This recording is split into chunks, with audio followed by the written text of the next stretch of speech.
नमस्कार दोस्तों, स्वागत है आप सभी का हमारे चैनल पर। आशा है आप सभी ठीक होंगे। तो क्लास हमारी काफ़ी छोटी सी रहने वाली है, 5 से 6 मिनट की रहेगी, ठीक है। और इसमें हम लोग कुछ 15 चुनिंदा प्रश्नों को देखेंगे जो जिनकी परीक्षा में आने की काफ़ी संभावना है। और ऐसी क्लासेस रोज़ाना लाने की कोशिश है। तो अगर आपको पसंद आए तो आप लाइक, शेयर और सब्सक्राइब कर सकते हैं। शुरू करते हैं, देखिएगा। जीवनी साहित्य से संबंधित कृति आवारा मसीहा इनमें से किस रचनाकार के जीवन पर आधारित है? शरत चंद्र चटर्जी, ठीक है। आवारा मसीहा जो जीवनी है ये शरत चंद्र चटर्जी के जीवन पर आधारित है। और आवारा मसीहा जो जीवनी है ये किनके द्वारा रचित है? विष्णु प्रभाकर के द्वारा रचित है। प्रकाशन वर्ष रहता है 1974। निम्न में से किस साहित्यकार ने कुट्टी चातन नाम से अपने कुछ निबंध लिखे हैं? कुट्टी चातन नाम से किसने अपने निबंध लिखे हैं? तो अज्ञे ने। अज्ञे को उनकी कविता संग्रह आंगन के पार द्वार के लिए साहित्य अकादमी पुरस्कार 1964 में मिला।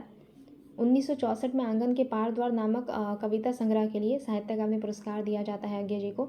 और कितनी नाव में कितनी बार के लिए ज्ञानपीठ पुरस्कार मिला? 1978 में। दुर्गा एकांकी नाटक के रचनाकार कौन रहे? दुर्गा एकांकी नाटक के रचनाकार निम्न में से कौन रहे? तो उदय शंकर भट्ट। दुर्गा एकांकी नाटक के रचयिता रहते हैं उदय शंकर भट्ट। लक्ष्मीपुरा इनमें से किस विधा की रचना है? लक्ष्मीपुरा किस विधा की रचना है? तो रिपोर्ताज विधा की रचना है। लक्ष्मीपुरा रिपोर्ताज विधा की रचना है।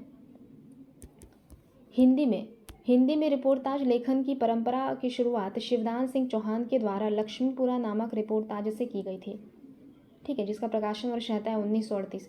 हिंदी में रिपोर्ताज लेखन की परंपरा की शुरुआत शिवदान सिंह चौहान के द्वारा की गई थी।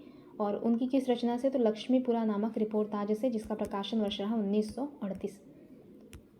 इनमें से महाकवि कालिदास के जीवन पर आधारित मोहन राकेश की नाट्य कृति कौन सी है? मोहन राकेश की नाट्य कृति निम्न में से कौन सी है जो कि कालिदास के जीवन पर आधारित है? आषाढ़ का एक दिन, लहरों के राजहंस, आषाढ़ का एक दिन, दोनों ही नाट्य विधा की रचनाएं हैं मोहन राकेश की।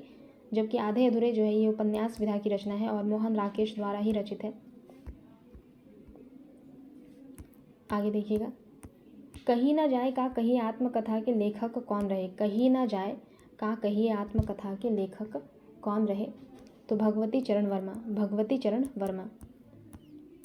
निम्न में से राजेंद्र यादव की संस्मरण कृति कौन सी है? राजेंद्र यादव की संस्मरण कृति निम्न में से कौन सी है? तो औरों के बहाने राजेंद्र यादव की संस्मरण है। जिनके साथ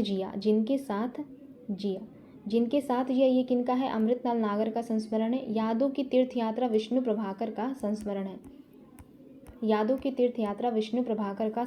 है।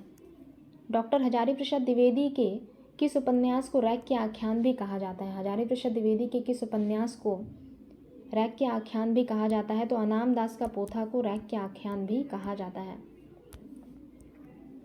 वोल्गा से गंगा, रचना विधा की दृष्टि से वोल्गा से गंगा क्या है? तो एक कहानी विधा की रचना है जिसके रचयिता रहते हैं राहुल सांकृत्यायन। धर्म क्षेत्र कुरुक्षेत्र कहानी के लेखक कौन है? धर्म क्षेत्र कुरुक्षेत्र कहानी के लेखक कौन रहे? तो दूधनाथ सिंह। धर्म क्षेत्र कुरुक्षेत्र कहानी के लेखक दूधनाथ सिंह। निम्न में से कौन सी रेखाचित्र परक कृति महादेवी वर्मा की नहीं है? रेखाचित्र परक कृति महादेवी वर्मा की नहीं है। बोलती प्रतिमा के रचयिता रहते हैं श्रीराम शर्मा। बोलती प्रतिमा महादेवी वर्मा की नहीं है बल्कि श्रीराम शर्मा की है। विकलांग श्रद्धा का दौर इनमें से किस विधा की रचना है? विकलांग श्रद्धा का दौर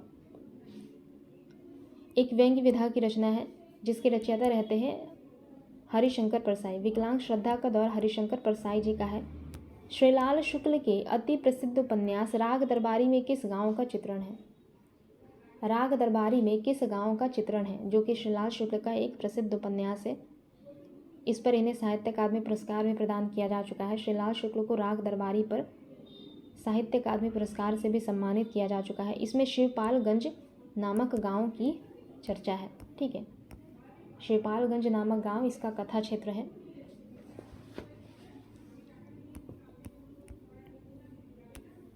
यह प्रेम को पंथ कराल महा तरवारी की धार पे धावनो है, यह काव्य पंक्ति किनकी है? यह प्रेम को पंथ कराल महा तरवारी की धार पे धावनो है, यह काव्य पंक्ति किनकी है? तो बोधा, ठीक है, बोधा की है ये। यह प्रेम को पंथ कराल महा तरवारी की धार पे धावनो है, बोधा की काव्य पंक्ति है। बोधा एक रीतिमुक्त कवि है। बोधा एक रीतिमुक्त कवि है। महादेवी वर्मा के किस काव्य संग्रह की कविताएं वैदिक संस्कृत के विभिन्न काव्यांशों पर आधारित है? महादेवी वर्मा के किस काव्य संग्रह की कविताएं वैदिक संस्कृत के विभिन्न काव्यांशों पर आधारित है? सप्तपर्णा, ठीक है। महादेवी वर्मा के सप्तपर्णा नामक काव्य संग्रह की कविताएं वैदिक संस्कृत के विभिन्न काव्यांशों पर आधारित है। तो चलिए फिर क्लास को यहीं समाप्त करते हैं, अगले क्लास में जल्दी मिलेंगे। तब तक के लिए अगर आप लोगों को हमारी क्लास अच्छी लगे तो आप लाइक, शेयर और सब्सक्राइब कर सकते हैं। धन्यवाद।